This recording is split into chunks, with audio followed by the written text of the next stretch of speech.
The night had always been a little darker in the town of Ashford. Something about the way the fog clung to the streets, like it was afraid to leave, made it feel as though time itself had abandoned the place. People in the town didn't talk much about the past, and even less about the future. They lived, as they had for decades, in a kind of eerie tranquility, unaware that every shadow had its own story to tell. It was a story that had been buried for so long that no one in Ashford was quite sure what it meant anymore. But Lucy, a young woman with an insatiable curiosity, was about to unravel it. Lucy wasn't from Ashford, but it had been her home for almost a year. She had come for a fresh start, escaping the chaos of a life she was desperately trying to leave behind. At first, Ashford seemed like the perfect place, quiet, quaint, and full of the kind of comfort she needed after years of living in cities that never truly felt like home. It was in Ashford that Lucy found an old, dusty bookshop tucked away behind the overgrown bushes of Main Street. The shop was an enigma in itself. The owner, a frail man named Arthur, never seemed to age. His pale, sunken eyes watched as she entered, as if he'd been expecting her. Every time she visited, he would greet her with the same cryptic smile and the same words, "I have something for you today." At first, Lucy didn't think much of it. The bookshop was a quaint little spot, and Arthur was the kind of eccentric that didn't stand out in a town like Ashford. But it wasn't until one rainy afternoon, when Lucy wandered into the shop, that everything changed. Arthur had an old, leather-bound book on the counter. Its pages were yellowed with age, and its title was so faint that she could barely make it out. A life that wasn't meant to be lived. "Take it," Arthur said, his voice low and raspy. "It's time for you to know." Lucy, intrigued, took the book without question, her fingers grazing the worn cover as she felt an unsettling chill rise up her spine. As she walked back to her small cottage that evening, the air grew colder. She didn't think much of it. The wind often picked up in Ashford, and the town had a strange habit of making everything feel just a little off. But tonight it felt different. The wind howled, and the sky seemed darker, as though something was watching her from behind the clouds. Inside, she opened the book. The first page was blank. No title, no introduction, just a vast emptiness that seemed to mock her. Confused, she flipped to the second page. It was then that the words appeared. "What you seek is not meant for you. What you seek will find you." A cold shiver crept down her spine, but curiosity pushed her forward. She continued reading. The book wasn't a simple tale or a historical account. It was an account of a life that had never been meant to be lived. The story began with a man named Edward, a man who had been born under strange circumstances. His birth had been marked by an omen that no one dared to speak of. His family, though wealthy and respected, was cursed from the very moment he entered the world. A curse that, as the story went on, became clearer and clearer. The curse was tied to Ashford, a town that had been built upon secrets, lies, and forgotten histories. And in these pages, Lucy read the horrifying truth. Edward's life was never meant to be lived. His existence was a mistake, an anomaly that had shattered the balance of fate. As Lucy read deeper into the story, the words seemed to blur together, becoming less coherent, as if the book itself was trying to pull her into its world. It felt as though the more she read, the closer she got to uncovering something unspeakable. She turned the page to find a portrait of Edward, a man whose eyes were filled with torment and confusion. Beneath the image, the words read, "He was a man who should never have been born. But there is always a price to pay for breaking the laws of fate." Lucy paused. The air in her cottage was thick, almost suffocating. She felt as though the walls were closing in around her, and the shadows seemed to stretch longer than they should have. She glanced nervously around the room. The silence was oppressive. Something wasn't right. Suddenly, the door creaked open, as if pushed by an unseen hand. Lucy jumped up, her heart racing. She knew no one had entered. She had locked the door behind her when she came in. In the darkness of the hallway, something moved. A cold gust of wind swept through the cottage, extinguishing the candles that lined the walls. And then, a voice, a whisper, echoed from the shadows. "He's coming for you, Lucy." The voice was faint, like a breath caught in a hollow chest. But it was unmistakable. She wasn't alone. The whispering continued, growing louder, until it was as if 1,000 voices were speaking in unison. She backed away, clutching the book to her chest. Her mind raced. Was it the book? Or was it something else? Something far more sinister, that had been waiting for her all along? The air grew heavier, pressing down on her chest. She couldn't breathe. The book in her hands seemed to pulse, alive with a dark energy she couldn't understand. The voice came again, clearer this time, and with it, an image began to form in the corner of the room. Edward. His face was distorted, a grotesque mask of anguish and fear. His eyes, hollow and wide, seemed to pierce right through her. "You shouldn't have read it," the voice murmured, barely audible over the pounding of her heart. Lucy dropped the book, her hands trembling as she tried to push the darkness away. But it was too late. The shadows closed in, swallowing everything in sight. Edward's image shifted, contorting, until it was no longer a man but something far worse. It was a thing, a nightmare, that had been born from the very fabric of the curse. "You will never escape," the voice hissed. Lucy screamed, but the darkness consumed her. Lucy's scream echoed through the darkness, but the sound was swallowed by the suffocating void. The shadows wrapped around her like cold fingers, pulling her deeper into an abyss of despair. Her pulse thudded in her ears, drowning out the world around her as she tried, desperately, to tear herself away from the unseen force dragging her down. But she couldn't move. It was as though the very air itself had turned to liquid, thick and unyielding, pressing in from all sides. The book, the cursed object that had unlocked this nightmare, lay on the floor beside her, its pages now fluttering as though caught in a wind that didn't exist. The voices, those whispering voices, filled the room, each one merging into the next until they became a cacophony of pain and anguish, all directed at her. "You should never have come here," they hissed in unison. Lucy's hands shook as she reached for the book, her fingers brushing against the worn leather cover. She had to stop this. She had to understand what was happening. But as soon as her skin made contact with the book, a searing heat shot through her arm, like fire coursing through her veins. She cried out, instinctively pulling away. "It's too late," the voice whispered again, but this time it was different. It wasn't just the hollow, echoing tone from before. No, this voice felt more human. Her breath caught in her throat as the shadows began to coalesce in front of her, forming a shape, a figure, the outline of a man. A man who looked so familiar, yet so impossibly wrong.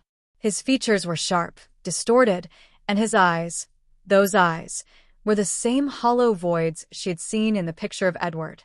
But this time, they were alive. They were staring at her with an intensity that made her heart race, filling her with a growing sense of dread. "Who are you?" Lucy's voice trembled, barely a whisper. "What do you want?" The figure stepped closer, and as it did, the temperature in the room plummeted, her breath becoming visible in the freezing air. The figure's mouth curled into a smile, but it was no smile of warmth or kindness. It was the smile of something ancient, something hungry. "I am the one who is never meant to be," the figure said, its voice a low, guttural rasp. "And now, neither are you." Lucy's mind reeled.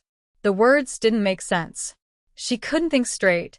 The fear was overwhelming, consuming her thoughts. Her heart hammered against her chest, and yet, she couldn't tear her gaze away from the figure. It took another step, and in that instant, Lucy felt a coldness unlike anything she had ever known, an overwhelming sense of loss, as if she were being pulled into something far darker than this world could hold. The room around her began to shift and warp, the walls bending and twisting, distorting until she could no longer tell what was real and what wasn't. The book, still lying on the floor, began to hum with a strange energy, vibrating as though it were alive itself, echoing with the same whispers. "This is not your world anymore, Lucy," the figure continued. You've crossed into a place where time and fate have no power. Here, there is only the curse. The figure's hands reached out, long, bony fingers curling towards her. Her instinct screamed at her to run, to escape, but her body refused to move. She was paralyzed, caught in the gaze of the thing that was not quite human, not quite alive. Suddenly, the figure reached out and touched her forehead.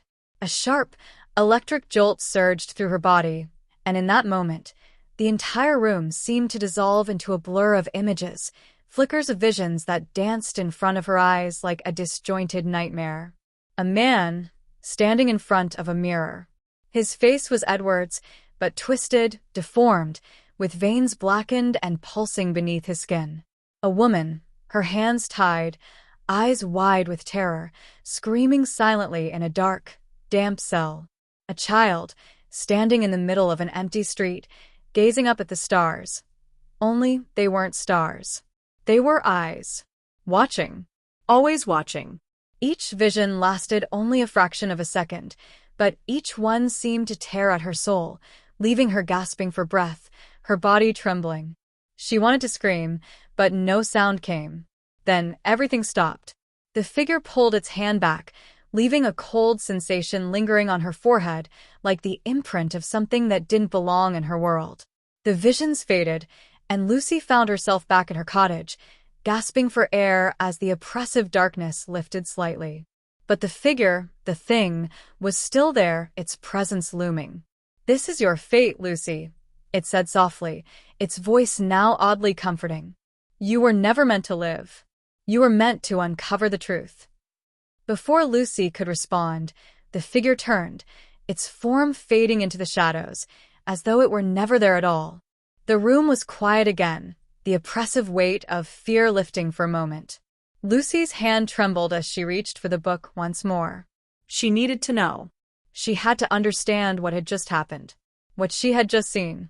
But as she opened the book again, a new page revealed itself. The curse of Ashford has been sealed, but it can never be broken.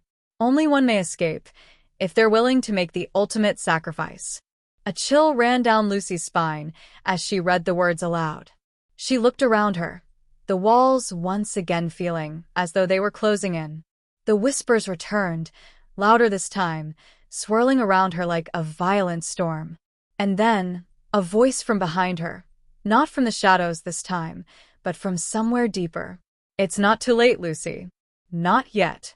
She turned, but no one was there. "You have to make a choice," the voice continued, now louder, more desperate. "Do you want to live?" The question hung in the air, like a trap closing in around her. Lucy closed her eyes. She knew there was no turning back. Whatever truth she had uncovered, whatever curse she had unleashed, was hers to face now. The town of Ashford was a prison, and she was its newest inmate. And the one thing she knew for certain? She was running out of time. Lucy's world had become a nightmare, each corner of her cottage, each shadow, a reminder that she had crossed into something far darker than she ever could have imagined. The air, thick with whispers, swirled around her, seeming to follow her every move. Her mind raced, trying to make sense of the impossible choices that had been forced upon her. The book, now open in her hands, felt heavier than ever, as if it were filled with the weight of centuries. "The curse of Ashford has been sealed, but it can never be broken," the words echoed in her mind. "Only one may escape, if they're willing to make the ultimate sacrifice." What did it mean? Was the sacrifice hers to make? Or was there something else at play? The truth was slipping away from her, just out of reach, like a dream that faded when she tried to hold on to it. But Lucy wasn't about to give up. She had to know. Every night since the book had come into her possession, she had been plagued with disturbing dreams. But tonight, as she lay in bed, the silence was different. It was oppressive. The air, once cold, was now uncomfortably warm, as though the room itself was alive. The walls seemed to breathe in and out, the floor creaking beneath the weight of something unseen. Lucy sat up, her heart racing. She knew she wasn't alone. The whispers returned, faint at first, like the rustling of leaves in the wind. But they quickly grew louder until they were a chorus of voices, all speaking in a language she couldn't understand. She swung her legs over the side of the bed and stood, her knees unsteady as she walked toward the window. The moon hung high in the sky, casting its pale light over the town. Ashford looked the same, peaceful, still, untouched by the horrors that lurked beneath its surface. But Lucy knew better now. The town was a facade, a prison built on lies, and she was trapped inside it. A sudden movement outside caught her attention. A figure, cloaked in shadows, moved swiftly across the street. She squinted, her heart pounding in her chest. Was it Edward? The man from the book, the one who was never meant to live? Or was it something else? She rushed to the door, throwing it open, her breath coming in short gasps. The cool night air hit her face, but it did little to calm the rising fear in her chest. She stepped into the street, the pavement cold beneath her feet. The figure was gone, but the whispers followed her, trailing behind like a swarm of insects, constantly buzzing in her ears.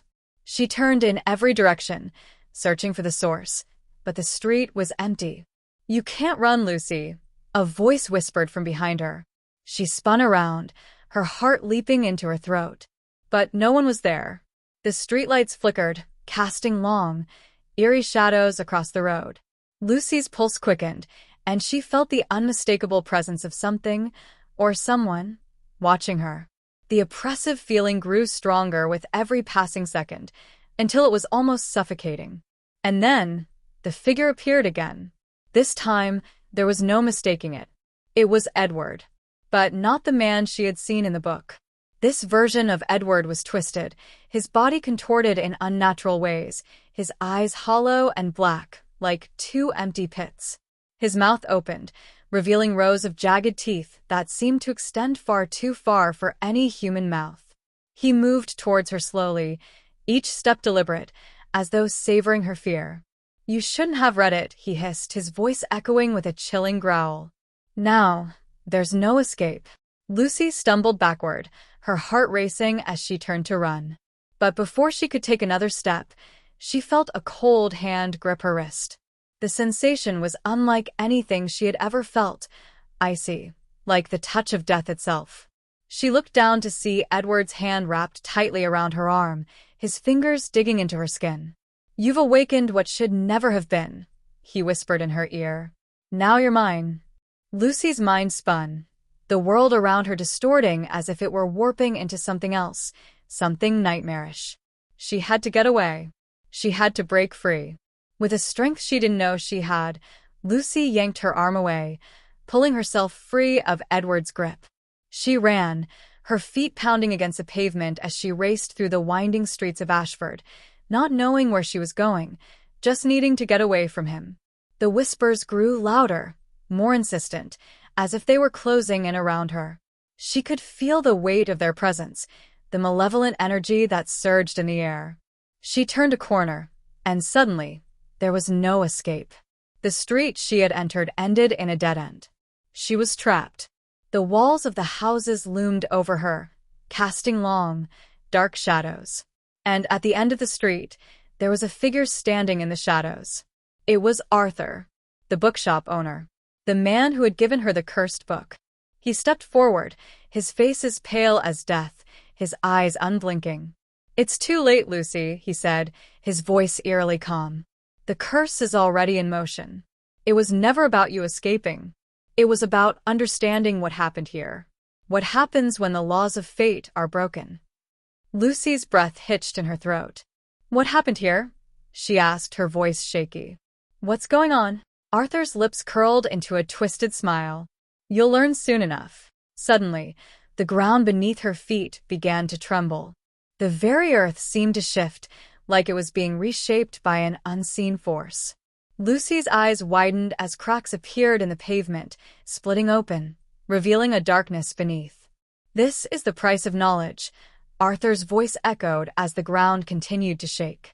"You asked for the truth, but now you must pay for it." Before Lucy could speak, the darkness swallowed her whole. The last thing she saw before everything went black was Edward's face, looming from the shadows, his hollow eyes fixed on her. Lucy awoke in darkness. No light, no sound, just the oppressive weight of the void around her. Her breath came in shallow gasps, her chest tight, as though the air itself were thickened with the residue of death. Every nerve in her body screamed in terror, urging her to move, to escape, if only she knew which way to run. But there was no escape. Her fingers brushed against something cold and hard beneath her, and she recoiled instinctively. The touch was familiar, stone, ancient and weathered. Her mind spun, struggling to make sense of what was happening. She tried to push herself up, but her arms felt weak, as though they were tethered to the ground, held by unseen chains. "Lucy." The whisper came from the darkness, so faint it was almost inaudible. But it was there. And it was unmistakable. It was Edward's voice. Her heart leapt in her chest, and she fought against the restraints, pushing with all her strength. But the more she struggled, the more the shadows seemed to consume her, pulling her back down, deeper into the abyss. The air grew colder, the oppressive feeling of dread thickening, like the walls themselves were closing in. She was trapped. A sudden, sharp pain shot through her chest, as though something had punctured her skin. She gasped, her breath catching in her throat, but when she reached down to touch her skin, there was nothing, no wound, no blood, just the feeling of the dark presence pressing in on her. It was as though the very fabric of reality itself had been torn, leaving her suspended in a space that wasn't quite real. And then, a figure emerged from the darkness. Slowly, painfully, it seemed to take shape, coalescing from the shadows into a human form. It was Edward. But it wasn't. His eyes, once hollow, were now filled with a fiery intensity, glowing with an unnatural light. His mouth was twisted into a grin, but there was no warmth in it, only malice. "You shouldn't have come here, Lucy," he said, his voice low, almost soothing, as though trying to lull her into submission. "You wanted the truth, but now you'll know the price." Lucy's pulse quickened, and she struggled to move, to scream, but her body wouldn't obey. It was as though she had no control over herself. The figure of Edward stepped closer, his presence overwhelming her senses, until it felt as though the air itself was thick with his influence. "You see," he continued, his voice growing darker, "the curse you unleashed isn't just about death. It's about understanding, about seeing the truth that the world was never meant to show you." Lucy's heart thudded in her chest as the truth began to surface in her mind, like a cold hand brushing against the back of her skull. She had asked for the truth. She had wanted to understand why the town of Ashford was so broken, so cursed. And now she had it.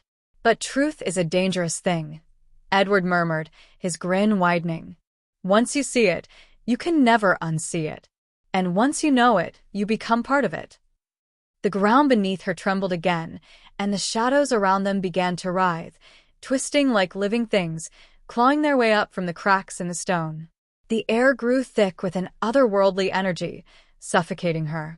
Lucy's breath became ragged, her heart racing faster, her mind spinning with fear. She knew, deep down, that this was the moment of reckoning. Edward's form flickered, and for a moment, Lucy saw something else, something far worse, something ancient and horrific, its eyes black pits of emptiness that stared into her soul. The figure in front of her was not Edward, not truly. It was something older, something far darker, wearing his skin like a mask. "The price of knowledge," the voice said, this time not Edward's voice, but a deeper, more resonant tone. "It isn't just your soul, Lucy. It's your very essence. To understand this place, to live within it, you must become part of it." Lucy's pulse pounded in her ears as she struggled against the invisible chains binding her to the ground. The shadows clawed at her, crawling over her skin, but she couldn't pull away. She was frozen, trapped in this hellish limbo, forced to confront the horrifying truth. Suddenly, she felt a presence behind her. A cold, chilling wind swept through the room, carrying with it the unmistakable scent of decay and death. She turned, her eyes widening in terror as a figure materialized from the darkness. It was Arthur, the bookshop owner. But like Edward, he was no longer human.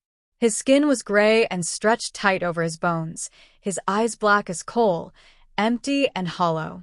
He stepped forward, his movements slow and deliberate. "You were never meant to survive this, Lucy," Arthur said, his voice a raspy whisper that seemed to vibrate in her very bones. "You should have left Ashford. You should have never opened that book." Lucy's mind reeled, trying to comprehend the madness unfolding before her. She had been drawn into something much larger than herself, something that transcended time and space. Ashford was no ordinary town. It was a place of power, a place where the very fabric of reality had been torn apart, and in that rift, ancient horrors had taken root.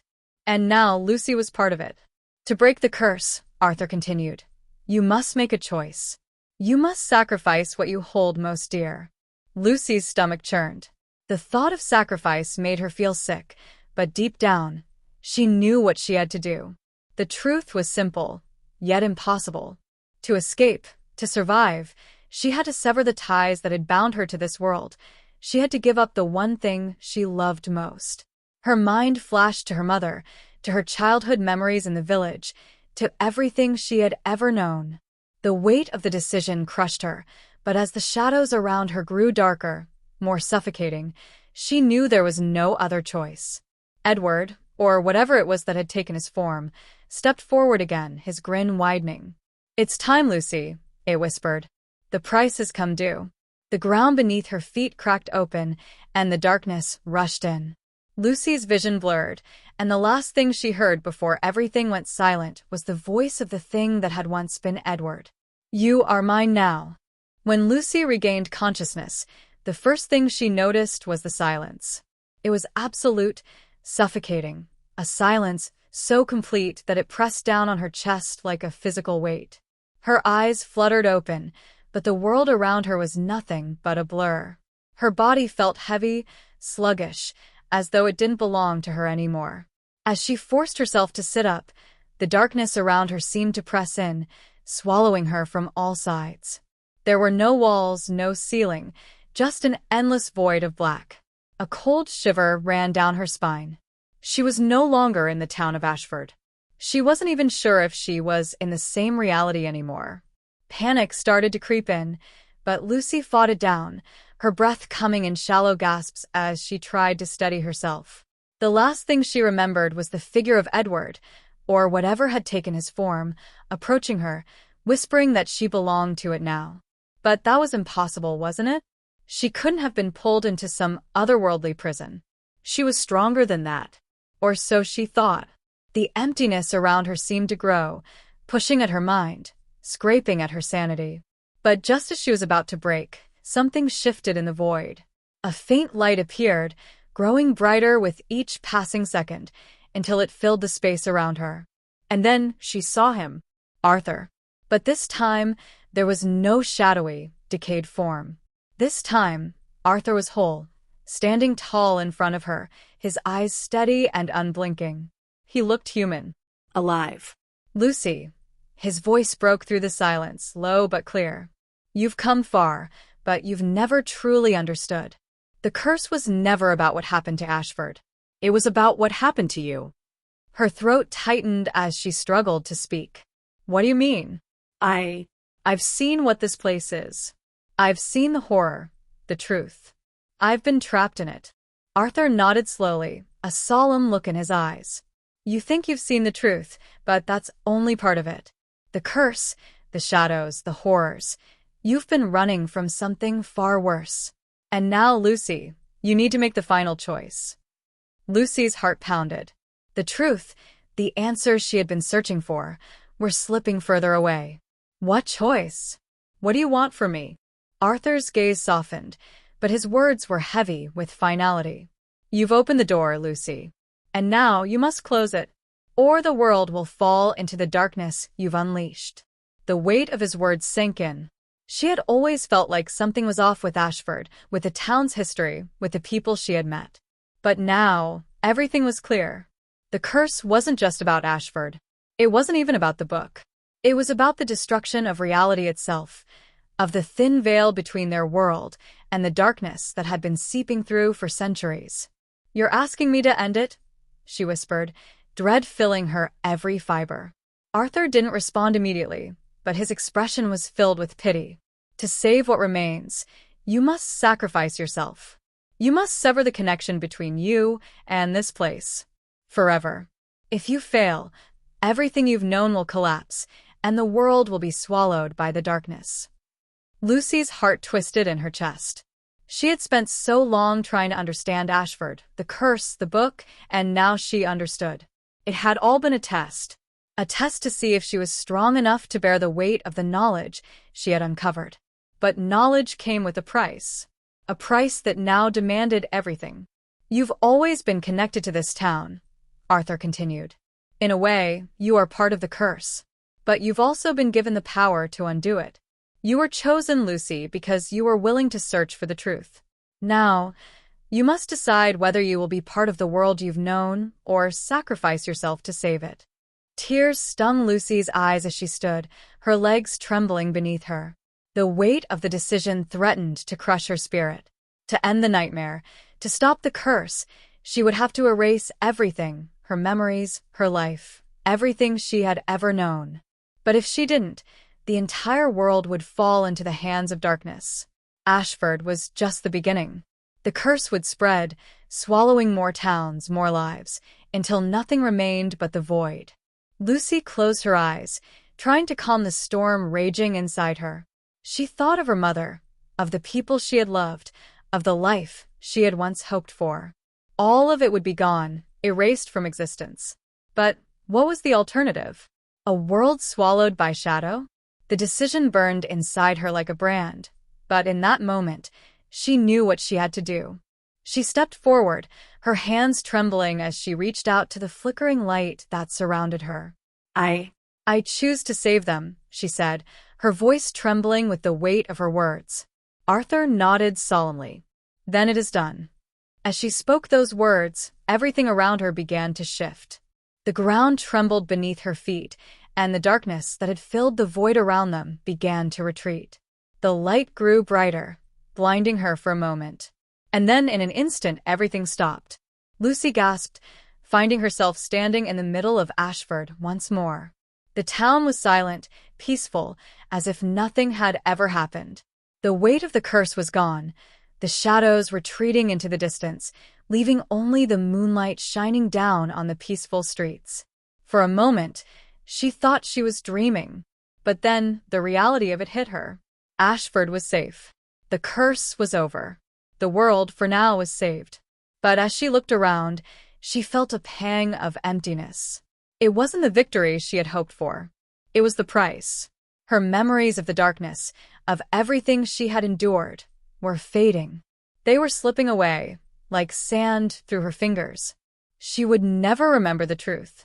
She would never remember the horrors that had almost destroyed the world. She would never remember the people who had been lost in the shadows. And yet, as the town returned to normal, she realized that this was the only way it could be. The truth had been erased, not just from the world, but from her mind as well. The final sacrifice had been made. But as Lucy walked away from the town, she couldn't shake the feeling that she was being watched. And somewhere in the distance, she thought she heard a faint whisper, a voice that wasn't quite her own, but was calling her name. Lucy. But she didn't turn back. She couldn't. And that was the curse.